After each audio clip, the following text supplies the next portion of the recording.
Buenos dias, gente. Eu aqui, né? Mais um dia. Hoje não atrasada. Consegui colocar em ordem, né? Se Deus quiser, e até a gente terminar. Vamos firmes e fortes. Então, hoje a gente vai ler Provérbios 11 e vamos ver o que Deus fala conosco, né? Nesse dia. Querido Deus, amado Pai, muito obrigada, Senhor, por esse dia. Obrigada pela nossa família, pelas bênçãos. Pai, pela graça e misericórdia que o Senhor derrama sobre nós a cada manhã. Que nós tenhamos um coração grato, Pai, sábio. Nos ajuda, Pai, a ter sabedoria, Deus, nas nossas decisões. Que o Senhor possa nos encher, Deus, da tua sabedoria, da tua presença, do teu espírito, Pai. Tu és bem-vindo nesse momento. Usa, Senhor, a minha vida e que esse devocional possa chegar, Deus, aos corações que estão abertos e sedentos pela sua palavra, Deus. A tua palavra, ela é suficiente, Pai. E que a gente possa memorizar a tua palavra, Deus, para que a gente possa ter ela sempre guardada nas tábuas do nosso coração. Em nome de Jesus, amém. Então vamos lá. Provérbios 11. A balança falsa é a abominação para o Senhor, mas o peso justo é o seu prazer. Quando vem o orgulho, então vem a vergonha, mas com os humildes está a sabedoria. Isso aqui me traz, assim, instantaneamente a questão de quantas mulheres precisam de cura, por exemplo, na questão da maternidade, na questão de perdão, né, com mãe, com figuras femininas, e o orgulho é o que não deixa a gente perdoar, né? Então, a humildade, ela faz a gente realmente se quebrantar, se humilhar para que a gente tenha sabedoria, para que a gente seja curada, né? E não ir para a maternidade, ser mãe cheia de feridas, né? Na nossa feminilidade, nossa maternidade, né? Com a nossa mãe, com a nossa avó, porque isso impacta muito na experiência materna, muito mesmo. A integridade dos justos os guiará, mas a perversidade dos transgressores os destruirá. Riquezas não dão lucro no dia da ira, mas a justiça livra da morte. A justiça do perfeito endireitará o seu caminho, mas o perverso pela sua própria maldade cairá. A justiça do justo os livrará, mas os transgressores serão apanhados em sua própria maldade. Quando o homem perverso morrer, perecerá a sua expectativa. A esperança dos homens injusto perece. O justo é libertado do problema e o ímpio vem em seu lugar. Ou seja, né? Quando a pessoa é justa, eu acho que isso aqui combina tanto com aquelas histórias assim que quando a gente precisa de algo, Deus às vezes até vai usar o injusto para nos abençoar. O hipócrita com a sua boca destrói o seu vizinho, mas por meio do conhecimento os justos serão libertados. Olha que coisa interessante, né?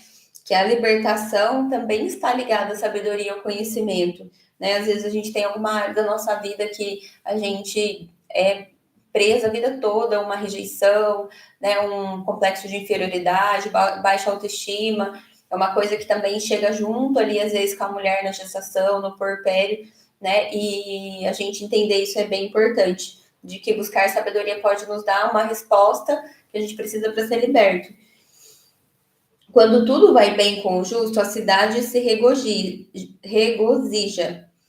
E quando o perverso perece, há gritos, né? E aqui, esse versículo também, em outras linguagens, está assim, que quando a cidade é governada, né, pelos justos, as pessoas se alegram, mas quando é o governante mau, perverso, a cidade geme, né? Pela bênção dos justos, a cidade é exaltada, mas pela boca dos perversos é derrubada. Abençoe aonde você mora, o lugar onde o seu bebê vai nascer. Tem tantos pais que às vezes moram naquela cidade a vida toda e vai ter o bebê, inclusive assim, por exemplo, se você tiver o bebê, você mora, vou dar um exemplo aqui de Jacareí e São José. Eu moro em Jacareí, mas vou ter meu bebê em São José. Eu não preciso registrar mais, antigamente era assim, meu bebê em São José. Eu registro na minha cidade de nascimento.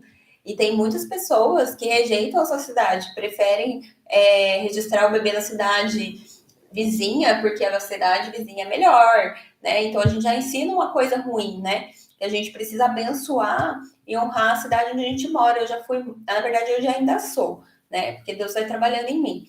De ficar reclamando, a minha cidade é bem parada no tempo, ela tem um potencial enorme, Porém, há governos aqui que não deixam a cidade prosperar. E assim, se eu ficar reclamando, se eu ficar amaldiçoando, não vai ficar melhor, né? Muito pelo contrário, há no poder da língua o poder de construir e de destruir. Então, se eu sou uma pessoa que ama o Senhor, eu vou declarar palavras de bênção sobre o lugar onde eu moro, eu vou honrar minha cidade. Se o meu filho nasce aqui, né, ou se eu moro aqui, eu vou registrar o meu filho como cidadão, né, da minha cidade, eu vou honrar, né, tudo que essa cidade tem me dado. Aquele que é vazio de sabedoria despreza o seu vizinho, mas o homem de entendimento mantém sua paz. O mexeriqueiro revela os segredos, mas aquele de espírito fiel oculta o problema. Bom ter amigo assim, né? Fiel. Onde não há conselho, o povo cai, mas na multidão de conselheiros há segurança. Conselheiro bom, né, gente?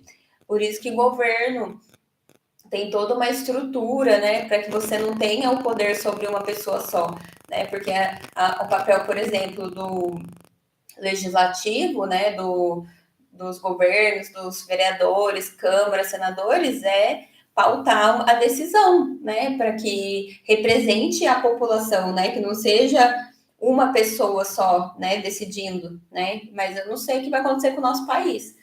A gente já está caminhando desde as eleições para isso, né, para a gente virar um país onde só uma pessoa decide, só uma pessoa manda. Aquele que é fiador de um estranho deve ser esperto para isso. Aquele que odeia a fiança estará seguro.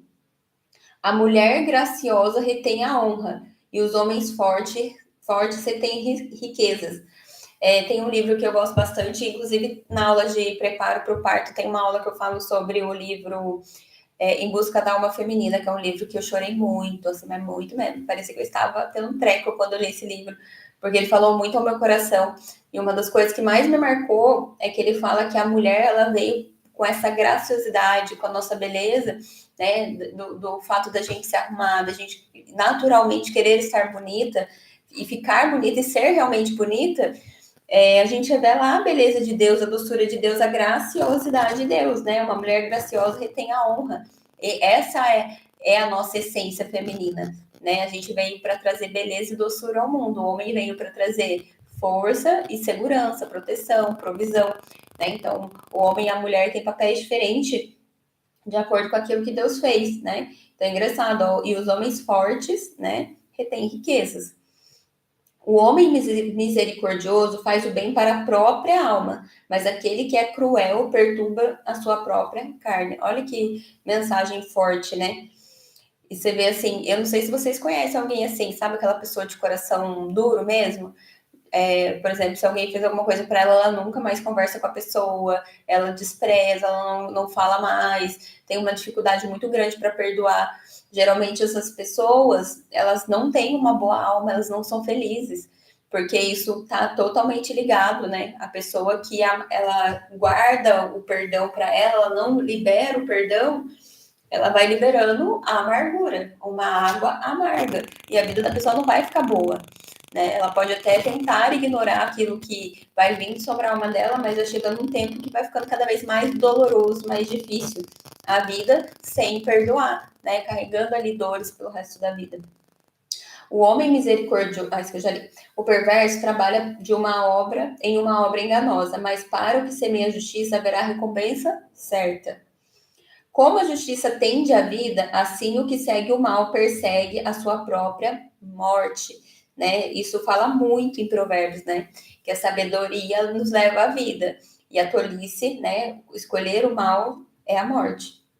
A abominação ao Senhor são aqueles que são perversos de coração, mas os justos em seu caminho são seu deleite.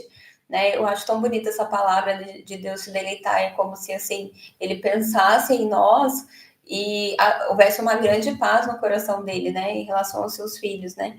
Então, gerar isso no coração de Deus, saber que Deus se deleita em mim, é uma coisa muito incrível, muito linda. Ainda que juntem as mãos, o perverso não ficará impune, mas a semente do justo será entregue. Como uma joia de ouro no focinho de um suíno, assim é uma mulher justa que não tem descrição. O desejo dos justos é somente o bem, mas a expectativa dos perversos é a ira. Ao que distribui, mais se lhe acrescenta. Ao que retém mais do que é justo, é a sua pobreza. A alma generosa prospera, e aquele que regar também, ele será regado. Ao que retém o milho, o povo amaldiçoará, mas a bênção haverá sobre a cabeça do que o vende. Né? Aquelas questões, assim, a pessoa está com a bênção lá, ela pode compartilhar, ela pode ajudar outras pessoas, mas ela fica com aquilo retido para ela, né? O apego. Aquele que diligentemente busca o bem, procura o favor, mas o que busca o dano, esse lhe sobrevirá. Aquele que confia nas suas riquezas cairá, mas os justos florescerão como um galho. O que perturba sua própria casa herdará o vento. O tolo será servo do sábio de coração. O fruto do justo é a árvore da vida, e o que ganha almas é sábio. Eis que o justo recebe na terra a retribuição, quanto mais o ímpio e o pecador. Então, Provérbios dele, eu falo assim, gente, é uma coisa que a gente tem que carregar para a vida. Ler Provérbios todos os dias, o que ela ensina de sabedoria, de riquezas da palavra Provérbios é muito claro em relação a ideias, a leis, a bons ensinamentos para a gente carregar para a nossa vida, nesse tempo tão precioso que a gente está, né, que vocês estão vivendo, que é a gestação, né, que é o tempo ali de gerar uma vida, né, de estar ali vivendo cada dia um milagre de Deus. Então, vamos buscar no Senhor sabedoria, né, que o Senhor possa te dar uma resposta, né, talvez você esteja procurando, pedindo uma resposta de Deus, né, para esse tempo, para essa semana, e que o Senhor possa realmente falar com você, né, e te dar uma resposta no tempo oportuno, no tempo dele, né, e não no nosso. Deus abençoe.